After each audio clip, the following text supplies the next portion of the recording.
cada um de nós, esteja com quem também está ouvindo, para que o Senhor possa fazer morada no coração dessa pessoa também. Muito obrigada por tudo, em nome de Jesus, amém. Bom, então vamos começar. Aqui a gente vai estar vendo 4 crenças fundamentais: a Trindade, o Pai, o Filho e o Espírito Santo. Só um recadinho, parênteses, para a gente recordar. Se você não viu o estudo 1, vai lá dar uma conferida, vai ser muito legal, se você conseguir ver na sequência, que aí vai tudo meio que são tijolinhos que a gente vai construindo até chegar num castelo, e vai ser muito legal se você também estiver acompanhando. E uma outra coisa, a gente vai estar disponibilizando esse material aqui na descrição do vídeo. Então vai ter um link falando para você acessar a pasta do Google Drive, e você vai poder acessar tanto esse material quanto o anterior. Outra coisa, onde estiver aqui no documento com o sublinhado, pode clicar nele que ele vai te levar, direcionar ao link desejado, tá bom? Bom, então vamos começar pelo começo. Vamos então à doutrina de número 2, a Trindade. Vamos ver isso. Um detalhe importante. A gente vai estar falando aqui sobre o nome de Deus, a Trindade. Que a gente possa sempre ter o carinho, o cuidado de, para quando for nome de Deus, nome e pronome, então dele, ele, Deus, Cristo, Espírito Santo, usar a primeira letra sempre sendo como a letra maiúscula, tá bom? Isso é importante. Bom, agora de fato a gente vai para doutrina de número 2, sobre a Trindade. Peço paciência. Agora foi, então vamos lá. E, como sempre, a gente vai primeiro ler o que diz a crença e a partir disso a gente vai destrinchar tudo e vai entender passo a passo do que cada coisinha quer dizer, tá bom? Então, a crença é: há um só Deus, Pai, Filho e Espírito Santo, uma unidade de 3 pessoas coeternas. Deus é imortal, onipotente, onisciente, acima de tudo e sempre presente. Ele é infinito e está além da compreensão humana, mas é conhecido por meio de sua autorrevelação. Deus, que é amor, para sempre é digno de culto, adoração e serviço por parte de toda a criação. Bom, então essa é a crença, e a partir de então, tendo como base o livro Nisto Cremos, a gente vai destrinchar tudo isso, tá bom? A gente vai construindo esse quebra-cabeças todo mundo junto. Então, como que eu posso adquirir o conhecimento de Deus? Deus pode ser conhecido por meio da Bíblia, que é onde Deus se revela. A Bíblia mostra o caráter de Deus para cada uma das pessoas, né? A Bíblia mostra como Deus agiu no passado e vai agir na nossa vida, se a gente permitir, né? Então a Bíblia revela que o cristianismo não constitui um registro de pesquisa do homem em busca de Deus.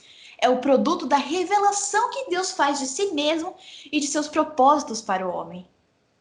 Então, não é um registro que você faz para pesquisar sobre Deus, mas sim Deus, ele já se revelou para você por meio da palavra dele. Basta a gente estar atento a esses sinais e pedir a revelação, como a gente viu, né, no estudo anterior, pedir a bênção de Deus para o nosso estudo, para que tudo isso seja mais bem revelado para a gente que possa entender melhor de fato, né? E a maior manifestação de amor foi dada por meio de Jesus Cristo, seu Filho. Pela vida de Jesus, a gente também pode conhecer o Pai, né? Eu vou pegar aqui com vocês 1 João 5,20, a gente vai ser direcionado por um link. Vamos lá. Guardar um instantinho. Foi. Bom, 1 João 5,20 diz o seguinte: e sabemos que já o Filho de Deus é vindo e nos deu entendimento para que conheçamos o que é verdadeiro. E no que é verdadeiro estamos, isto é, em seu Filho Jesus Cristo. Este é o verdadeiro Deus e a vida eterna. Então, com base nisso, essas são as boas novas, né? Eu só vou colocar aqui dentro bonitinho para a gente poder estar enxergando 100%. Só um instantinho. Foi, isso.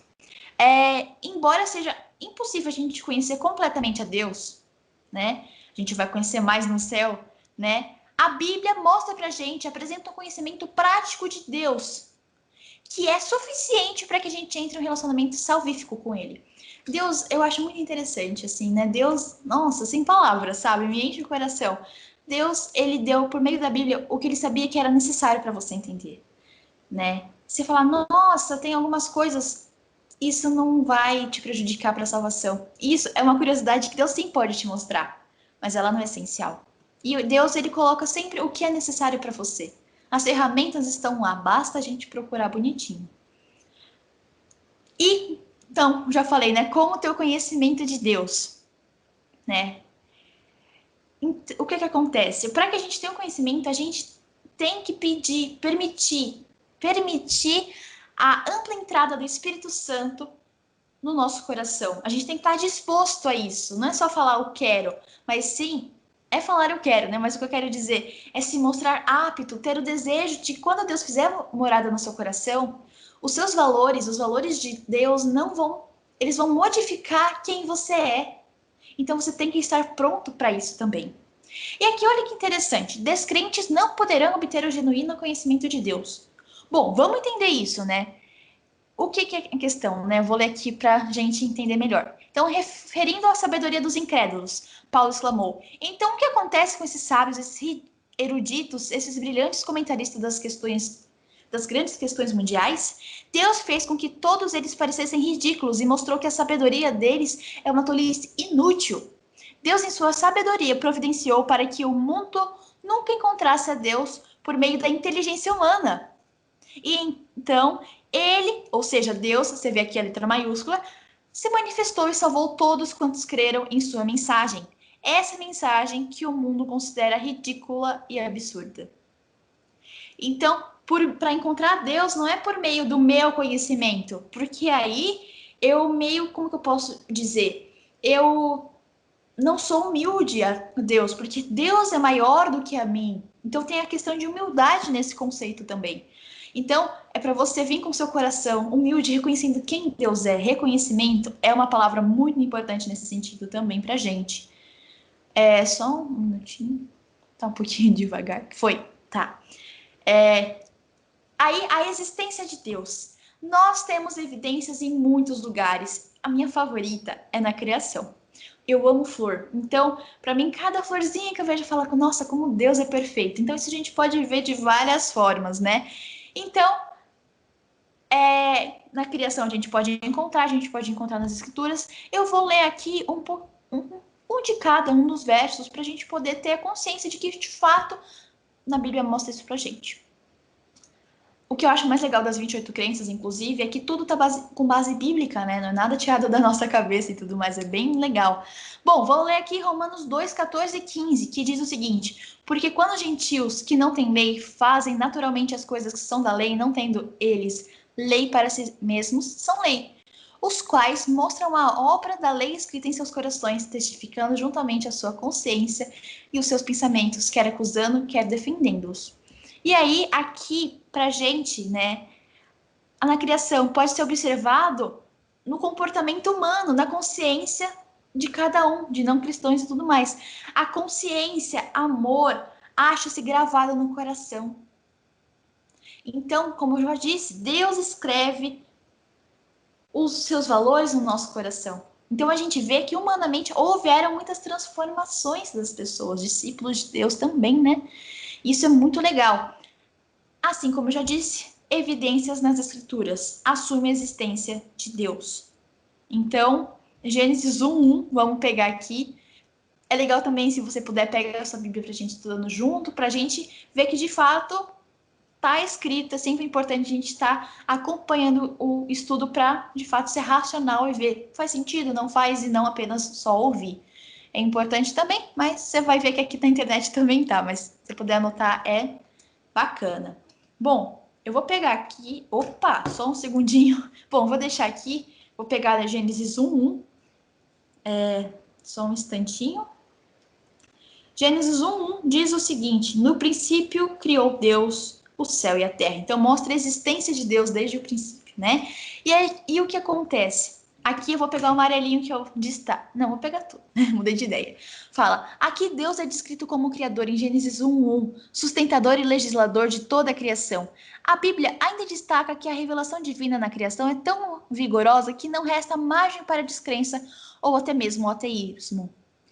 Este último resulta em uma persistente supressão da verdade divina ou da mente que se recusa a reconhecer as evidências de que Deus existe.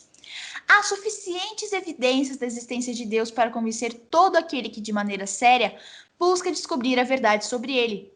parênteses, maneira séria, com coração aberto, tudo isso está envolvido. Contudo, a fé é um pré-requisito, pois sem fé é impossível agradar a Deus, porquanto é necessário que aquele que se aproxima de Deus creia que ele existe e que se torna galardoador dos que o buscam. Isso fala em Hebreus 11:6. Entretanto, a fé não é cega. Baseia-se antes em suficientes evidências que podem ser encontradas em ambas revelações de Deus, as Escrituras e a natureza. Deus, ele mostra pra gente em cada detalhe. Eu acho que sempre, né, o relacionamento com Deus, a sua disposição a entender mais sobre Deus, isso faz toda a diferença. E aí, o Deus das Escrituras. Aqui a gente vai ver uma questão que é muito legal. Eu vou pegar aqui pra gente, eu comentei que aqui é o link, você pode clicar, mas pelo fato do meu computador estar um pouquinho devagar, eu vou pegar aqui na minha Bíblia e vou ler para vocês, tá bom?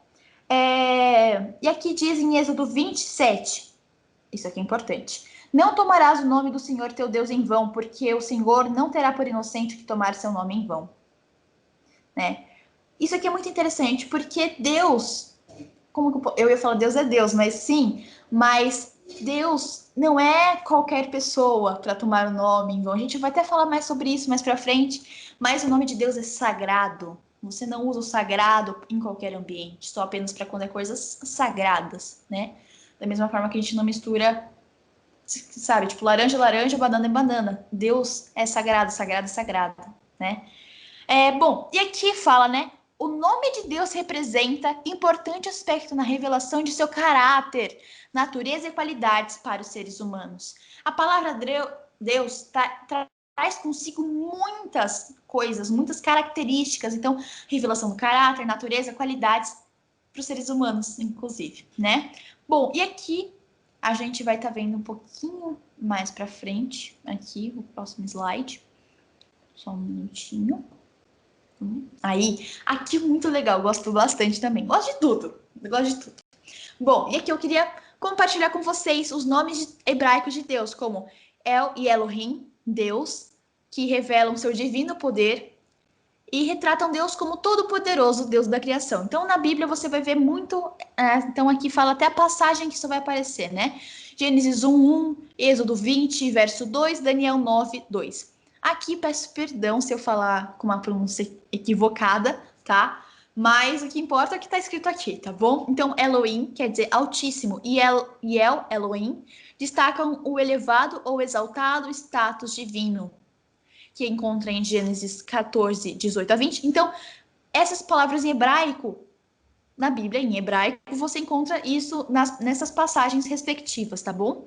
Então, agora eu vou falar só, como a gente já entendeu como que faz para ver os versos e tudo mais, vamos para os nomes de fato. Então, Adonai quer dizer Senhor, retrata Deus como um legislador poderoso. E todos esses nomes, então, El Elohim,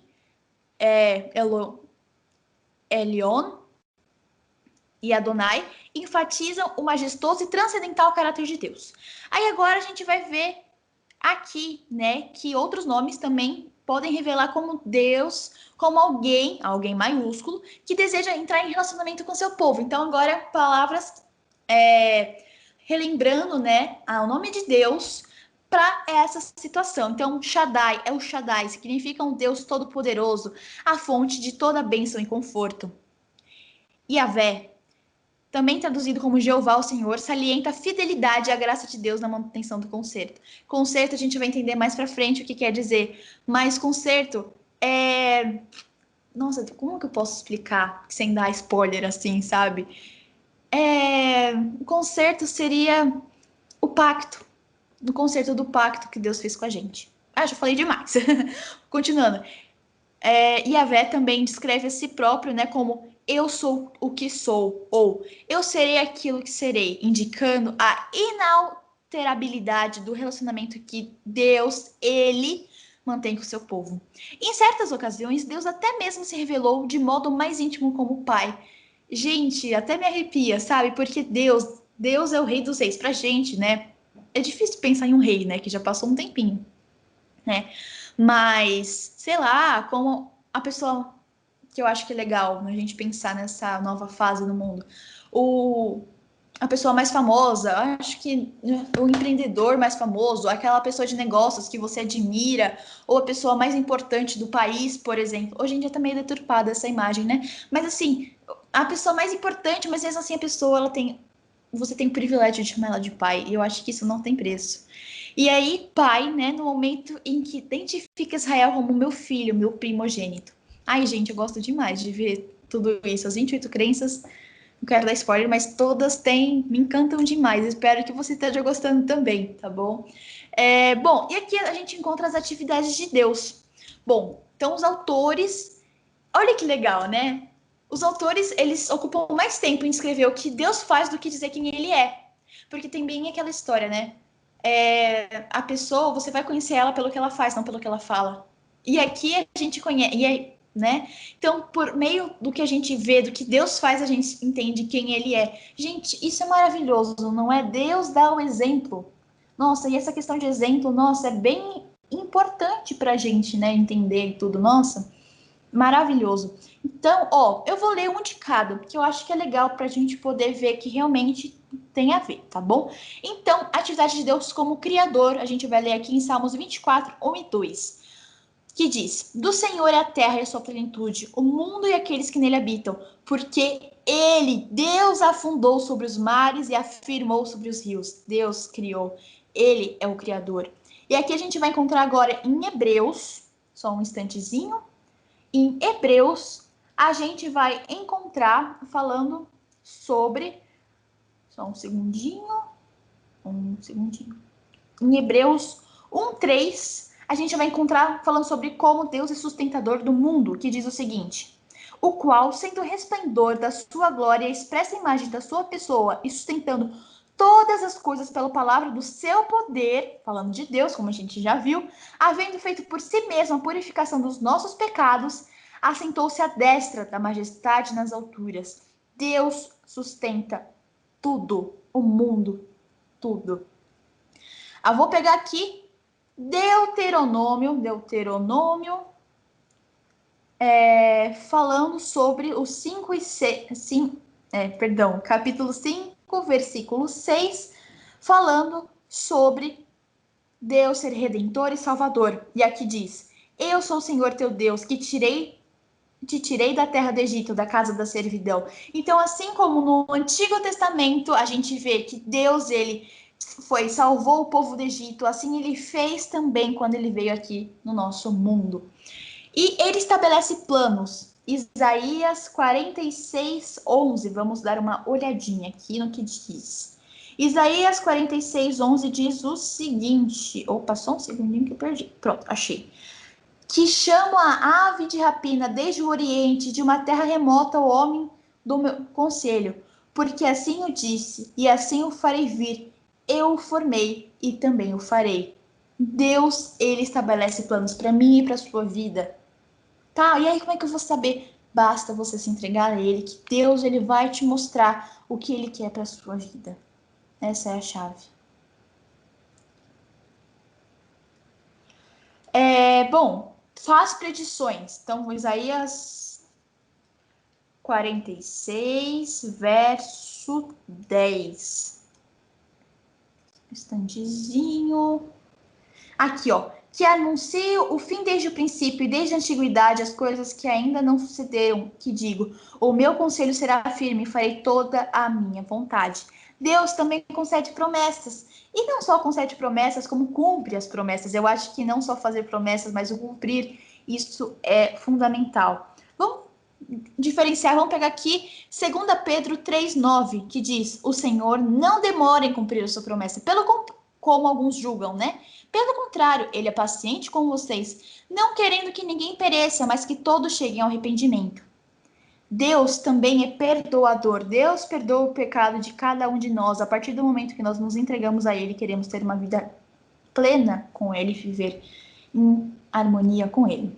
E Êxodo 34, 7 diz que guarda beneficência em milhares, que perdoa a iniquidade, a transgressão e o pecado, que ao culpado não tem por inocente, que visita a iniquidade dos pais sobre os filhos e sobre os filhos dos filhos até a terceira e quarta geração. Deus é um Deus perdoador. Gente, quanta característica Boa, né? Deus é digno de louvor. Vamos lá em Apocalipse 14, perdão, 14, 6 e 7. Vamos lá, então. Diz o seguinte pra gente. Tem a ver com as 3 mensagens angélicas que a gente vai ver mais pra frente, mas sem spoiler. Tô gostando de dar spoiler, perigoso. Bom, vamos lá. Apocalipse 14, 6 e 7 diz: E vi outro anjo voar pelo meio do céu, e tinha o evangelho eterno para proclamar aos que habitam sobre a terra e a toda nação e tribo e língua e povo, dizendo em grande voz: Temei a Deus e dai-lhe glória, porque é vinda a hora do seu juízo, e adorai aquele que fez os céus, a terra e o mar e todas as fontes das águas. Deus é um Deus digno de louvor, adoração, tudo o que ele já fez e vai fazer porque ele cumpre com as suas promessas. Deus também é legislador. Vamos ver isso em 1 Timóteo 1, 17. Que diz o seguinte: Ao Rei eterno, ao Deus único, imortal e invisível, sejam a honra e glória para todos sempre. Amém. Amém. E tudo isso confirma que Deus é um Deus pessoal. Tudo isso confirma que Deus é um Deus pessoal, que deseja ter relação comigo e com você, para que a gente possa voltar ao que era para ser desde o início. Aguardando então a vinda de Cristo para que tudo isso seja possível.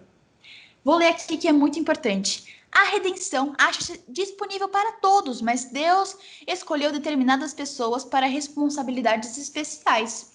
A salvação achava-se igualmente disponível para Esaú e Jacó, mas Deus escolheu Jacó e não Esaú. Olha, vamos ver esse comentário. Jacó tinha seu coração mais aberto. Como a gente falou, ele tinha a questão da entrega mais aberto, e isso fez toda a diferença. Então, e Esaú não. Para constituir a linhagem por intermédio da qual ele haveria de enviar a mensagem de salvação ao mundo. Deus exerceu soberania em sua estratégia missionária. Quando a Escritura afirma que Deus endureceu o coração de Faraó, está atribuindo a Deus o crédito por aquilo que ele meramente permite. Então não é que Deus endureceu, tipo, o Faraó endureceu, entendeu? Perdão, mas tipo, Deus fornece o livre-arbítrio, foi escolha dele se afastar de Deus, né? E o que acontece? Aqui continuando, né? E não a responsabilidade de uma ordem para que aquilo aconteça. Deus é um Deus de livre-arbítrio, ele dá a minha liberdade de escolha se eu quero ser do lado dele ou de Satanás. Assim como ele também te dá e deu para o Faraó. O Faraó fez a sua escolha. Então, continuando, a negativa de Faraó em responder aos apelos de Deus serve, na verdade, para ilustrar o respeito de Deus pela liberdade de escolha das pessoas. De fato, é como um filho, um pai que tem com um filho, né? Você fala, por muito amor pelo filho, né? Para ele não fazer tal coisa, ele vai para o caminho. Você respeita porque você ama. Ele respeita. Gente, nossa, Deus, nossa, é maravilhoso. Ele deixa eu e você escolher, porque ele te ama. Por mais que já tenha te dado tudo. Deus tem um conhecimento antecipado e liberdade humana, né? Então, Deus, ele dá o livre-arbítrio pra gente. Ele permite com que a gente escolha. Ele permite. Ele sabe o que vai ser melhor para você. Mas mesmo assim, ele deixa você e eu escolhermos de fato o que a gente vai fazer. Continuando aqui. Só um momentinho. Talvez a gente faça parte 2, tá bom? Para não ficar muito puxado. Que eu acho que a gente faz 2 aqui, 2 no próximo, parte 2, só para não ficar muito puxado o nosso estudo, tá bom? Então, o dinamismo interno da divindade. Gente, isso aqui é muito importante. Então, a singularidade de Deus, né? Aqui fala, né? Em contraste com o paganismo das nações circunvizinhas, Israel cria na existência de um Deus único. O Novo Testamento estabelece a mesma ênfase quanto à unidade de Deus. ênfase monoteísta não contradiz o conceito cristão de um Deus triuno ou trindade, possuindo então Deus Pai, Filho e Espírito Santo. Em vez disso, enfatiza que não existe um panteão com várias deidades. Então, ou seja, panteão até procurei, porque eu não sabia o que queria dizer. Panteão significa literalmente conjunto de deuses de determinada religião. Então, não tem nada a ver com isso, mas sim o fato de Deus ser um Deus triuno, trindade, Deus Pai, Deus Filho e Deus Espírito Santo. E aí, a gente vai estar vendo aqui a questão de... Só um minutinho, tem que esperar carregar. Mas, só um instantinho. A pluralidade interna da divindade. Isso aqui é muito legal. Faz uso de pronomes e verbos no plural. Então, a gente tem aqui, né? Várias referências. Eu vou pegar aqui pra gente, só para, né, ficar mais contextualizado. Gênesis 1, 26. Lá vamos nós. Gênesis 1, 26 diz o seguinte: Deus disse, né? Façamos o homem à nossa imagem, conforme a nossa semelhança, e domine sobre os peixes do mar, e sobre as aves do céu, e sobre o gado, e sobre toda a terra, e sobre todo o réptil que se move sobre a terra. Então, você viu a ênfase que eu dei aqui? Façamos o homem. Pronomes e verbos no plural. Então, a gente vê que existe terceira pessoa no plural. Então, é mais de uma pessoa aqui que a gente vê, né? Então, aqui, por exemplo, Isaías é um grande exemplo muito maravilhoso que a gente pode ter como para a gente entender como que isso funciona. Então, Isaías 42, 1 diz: Agora o Senhor Deus, Deus Pai, enviou a mim o Filho de Deus e o seu Espírito, o Espírito Santo. Então, aqui a Bíblia mostra que existe sim uma trindade, né? E aí, perdão, isso aqui é de Isaías 48, 16. Vamos ver agora de Isaías 42, 1, que diz: Pus Deus Pai sobre ele, o Messias, o meu Espírito, o Espírito Santo, e ele promulgará o direito para os gentios. Então a gente vê sim que a Bíblia segue essa questão desde o Antigo Testamento até o Novo Testamento. E eu achei isso muito legal. Uma coisa que eu nunca tinha parado para pensar até estudar. Gente, estudar sempre é maravilhoso, ainda mais quando se trata das coisas de Deus. Vamos continuar aqui. Relacionamento interno da divindade. Gente, essa parte é muito legal. Tudo legal. Enfim, vamos lá. Então, a divindade é composta por Deus Pai, Deus Filho e Deus Espírito Santo. A gente vai entender mais pra frente falando sobre isso. E são três pessoas coeternas que se interrelacionam de forma única e misteriosa. Por que misteriosa, Elisa? Porque existem coisas, como a gente já viu, que a gente não vai saber aqui, mas a gente vai ter a oportunidade de perguntar para Deus quando ele voltar, a gente vai morar com ele no céu. E aqui, gente, isso aqui fala no livro que eu acabei de me lembrar, No Caminho a Cristo, de Ellen White. A gente vai até falar sobre essa autora. E eu acho maravilhoso, porque misterioso aqui, entende? A gente vai entender o misterioso, falando assim: Agora, pois, vemos apenas um reflexo obscuro, como em um espelho. Mas então, veremos face a face. Aqui nesse verso, procura pensar: é a nossa realidade, o que vai ser quando Cristo voltar. Agora a gente vê apenas como um reflexo obscuro. Agora a gente não entende 100%, mas lá na frente a gente vai ver Deus face a face. Agora eu conheço em parte as coisas. Então eu conhecerei plenamente da mesma forma como sou plenamente conhecido. Então, lá para frente, eu vou conhecer de verdade e vou entender melhor ainda quem é o meu Deus. E eu vou me encontrar nele, porque ele é quem sou, né? Deus, nele eu encontro a minha identidade. Vamos continuar. Nossa, gente, eu amo esse verso. Aí, só um instantinho, tem que esperar carregar. E Deus, ele tem um relacionamento amorável com cada um de nós. Gente, olha isso aqui. Os pecadores jamais compreenderão o que a morte de Jesus representou para a divindade. Desde a eternidade, fora ele, um com o Pai e o Santo Espírito. Então, eles foram um desde o princípio. Assim como Deus diz nas Escrituras: se você conheceu a Cristo, você também conheceu o Pai, porque ambos são um. Eles possuem as mesmas características, caráter, o mesmo.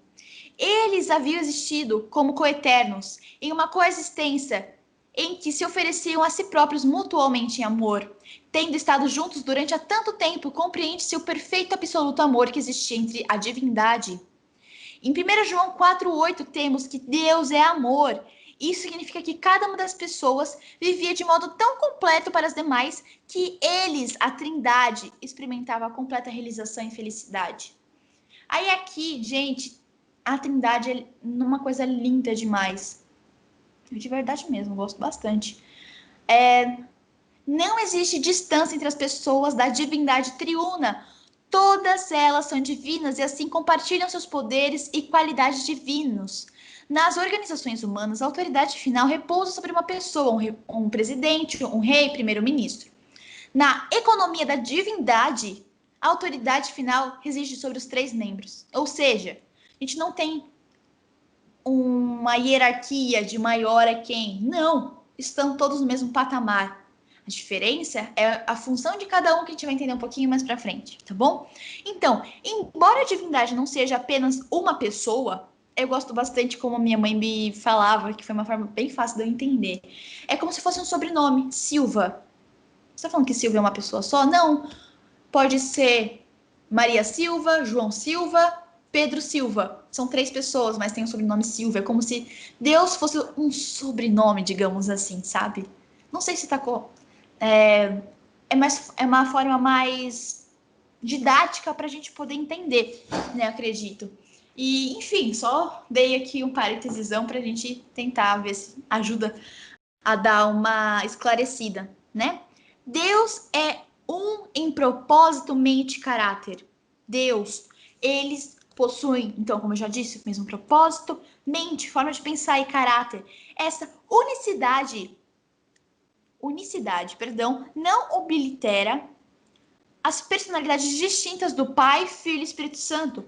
Tampouco a existência dessas personalidades separadas destrói o conceito monoteísta das Escrituras, de que Pai e Filho e Espírito Santo são um único Deus. Eles de fato são um único Deus.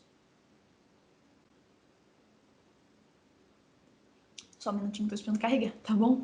Já continuo. Só um minutinho. E aqui, relacionamento funcional. Então, Deus opera de maneira ordenada. Então, como é que eu posso dizer? O governo Deus opera de maneira ordenada, lembrando que não existe hierarquia. Deus Pai, Filho e Espírito Santo estão no mesmo patamar, né? E aí a gente entende que Pai, Deus Pai é a fonte, Deus Filho é o mediador e o Espírito Santo é o aplicador, o atualizador. Ele atua, né? E aqui, a encarnação, a gente vai estar vendo aqui, ilustra de forma bonita o relacionamento funcional entre as 3 pessoas da divindade. O Pai, que é a fonte, entregou o seu Filho, que foi o mediador, que ele, ou seja, Cristo, deu a si próprio, mediando, né? E o Espírito Santo, que é o aplicador ou o atualizador, ou seja, aquele que atua, operou, de fato, aplicou a concepção de Jesus. Gente, maravilhoso. Clareou para você? Comenta aqui nos comentários se ficou claro, se não ficou, né? Que a gente pode te ajudar também pelos comentários, beleza? Só um instantezinho, a gente vai esperar. Mas também comenta, até agora, você gostou, você achou legal, você sabia essas coisas sobre a Trindade ou foi novidade para você? Conta aqui nos comentários, deixa pra gente, vai ser legal a gente poder ver depois e poder conversar sobre isso também, tá bom? Bom, aí aqui, vamos ver mais um pouquinho, né? Todos os membros da divindade se achavam presentes no batismo de Cristo. Essa parte é linda. O Pai lhe concedeu estímulo, ou seja, Deus Pai. Cristo apresentou-se a si próprio para ser batizado e nos servir de exemplo. Deus sendo esse exemplo mais uma vez. Coisa linda. E o Espírito Santo deu a si mesmo para encher Jesus de poder. E aqui, né? Aproximando-se do fim do seu ministério terrestre, Jesus prometeu enviar o Espírito Santo como conselheiro ou ajudador. E horas mais tarde, né? Isso aqui, né? Perdão. Isso, exatamente. Horas mais tarde, pendente na cruz, Jesus exclamou ao Pai: Deus meu, por que me desamparaste? Gente, essa parte é linda.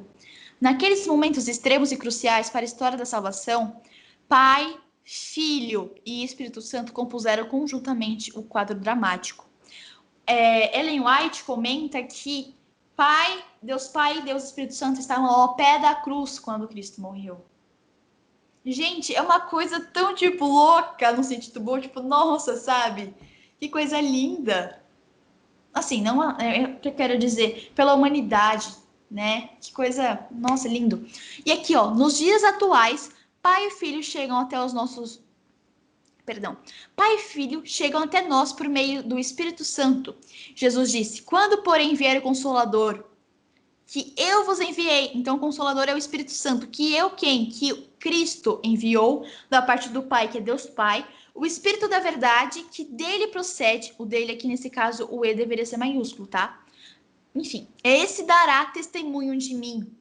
o Pai e o Filho enviaram o Espírito para que ele revelasse o Filho a cada pessoa. Você vê que legal? Muito interessante. Então, pra gente, em 2020, nós temos o Espírito de Deus para que ele revelasse o Filho, revelasse Deus Pai, Deus Filho a cada um de nós. E aqui, embora todos os três membros da divindade trabalhem em conjunto para nossa salvação, somente Jesus viveu como homem e se tornou o nosso Salvador.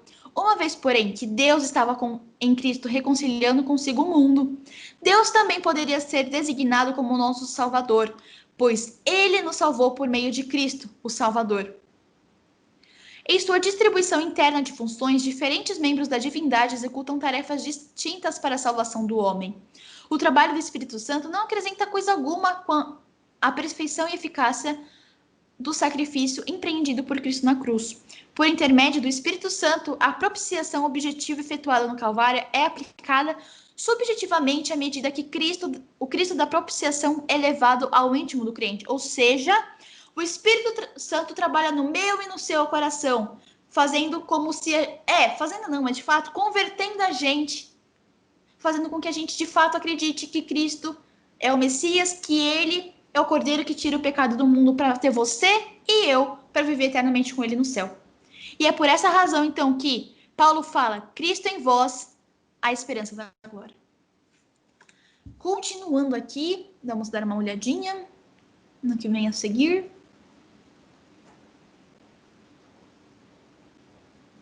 Foco na salvação. Então, Cristo, mediador entre Deus e o homem, estabelece nosso vínculo de união com a divindade. Jesus é o caminho, a verdade e a vida. Isso está relatado em João 14:6. As boas novas acham-se centralizadas em uma pessoa. Pessoa, lembrando que aqui está em maiúsculo, por quê? Porque a gente está se referindo a Deus. E não apenas em uma prática, mas sim em uma pessoa. O evangelho é uma pessoa e ele é Cristo. Tem a ver com relacionamento, não apenas com regras, pois o cristianismo é Cristo. Lembrando que cristianismo quer dizer o quê? Seguidores de Cristo. Não é regra, é você escolher livre-arbítrio mais uma vez, né? Então, nele encontramos o cerne, o conteúdo e o contexto de todas as verdades e da vida. Contemplando a cruz, conseguimos olhar o interior do coração de Deus. Naquele instrumento de tortura, ele, Cristo, derramou o seu amor por nós. Então Deus, né? Por meio de Cristo, o amor da divindade ocupa por completo nossos corações doridos e vazios. Jesus permaneceu ali pendurado com o dom de Deus e o nosso substitutivo. Na cruz do Calvário, Deus desceu à terra ao ponto mais baixo imaginável, a fim de nos encontrar. Mas esse mesmo lugar representa o ponto mais alto que nós podemos atingir. Quando nos aproximamos do Calvário, subimos ao lugar mais alto possível em direção de Deus. Gente, que coisa linda. Eu vou ler mais uma vez para a gente entender melhor. Então, na cruz do Calvário, Deus desceu à terra ao ponto mais baixo e imaginável, para que ele pudesse encontrar você que está do outro lado dessa telinha, que eu não sei quem é, mas queria conhecer. Ele fez isso para te encontrar e para me encontrar. Mas mesmo assim, esse mesmo lugar representa o ponto mais alto em que eu e você podemos atingir. Quando a gente se aproxima do Calvário, a gente entende tudo isso. A gente sobe o lugar mais alto possível em direção a Deus. Deus fez isso para que ele religasse a ponte, ele fosse a ponte sobre o abismo. Nossa, que coisa linda. Eu sempre leio isso aqui, mas, gente, quando, né, é tão... Você para pra pensar e fala, nossa, que coisa linda. Isso é amor. De fato, isso é amor. E aqui, quando eu coloco o coração, gente, é porque, olha, realmente é lindo. Tudo tá sendo, você percebeu, né? Bom, continuando aqui. Na cruz, a Trindade demonstrou a maior revelação de altruísmo. Foi a nossa mais elevada revelação de Deus. Cristo se tornou humano a fim de morrer pela raça humana, a fim de morrer por mim e por você, para que a gente pudesse, eu já disse isso, mas eu vou repetir porque é importante, para que ele pudesse viver eternamente com você, porque ele te ama e me ama também. E aqui, ele valorizou a autonegação como sendo mais valiosa do que a autoexistência, porque ele te ama. Ali Cristo se tornou nossa justiça e santificação e redenção. Qualquer que seja o valor que tenhamos ou venhamos a ter, este provém do sacrifício que ele efetuou na cruz.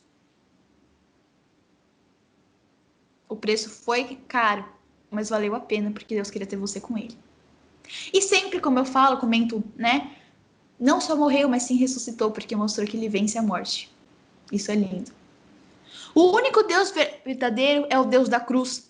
Cristo desvendou ao universo o amor infinito e poder salvador de Deus. Porque na cruz, Deus mostrou para o universo qual é o verdadeiro caráter de Deus.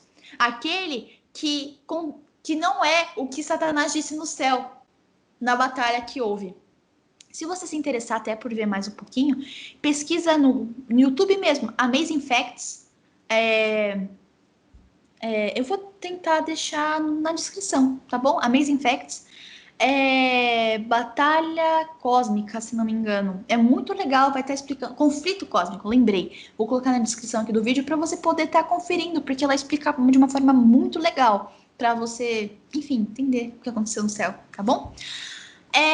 Só continuando aqui. Só um minutinho.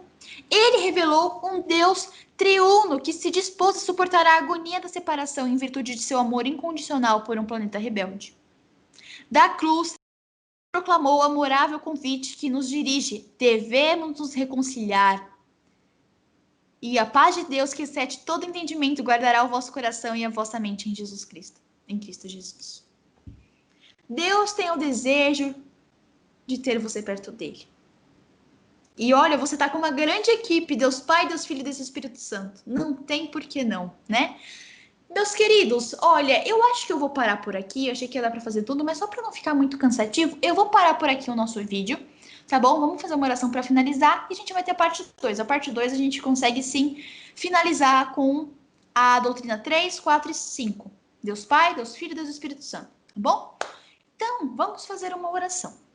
Querido Deus que está no céu, muito obrigada pelo privilégio que a gente teve de aprender um pouco mais sobre Ti e se encher de alegria por saber que o Senhor tanto amou a gente que deu seu Filho para que Ele morresse em nosso lugar.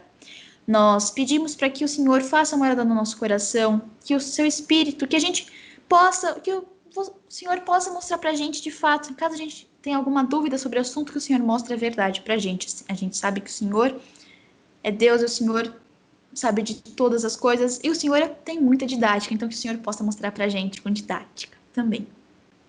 Nós te agradecemos muito por esse estudo e peço em especial para que o Senhor possa estar abençoando a pessoa que está aí do outro lado da telinha. O Senhor sabe todos os conflitos que ela tem, os problemas, as dificuldades, mas também as alegrias, que o Senhor possa abençoar essa pessoa ricamente e para que ela possa viver e também realmente ter o desejo de se entregar a Ti todos os dias. Isso que nós te pedimos e agradecemos em nome de Jesus. Amém.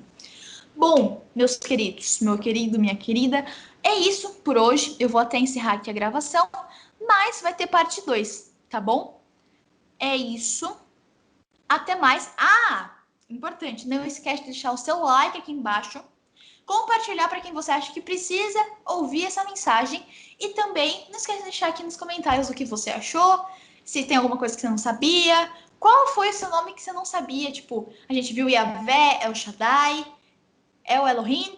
Se tiver algum que você achou legal dos nomes de Deus, comenta aqui embaixo também pra gente poder compartilhar um pouquinho mais, tá bom? É isso, até a próxima. Tchau!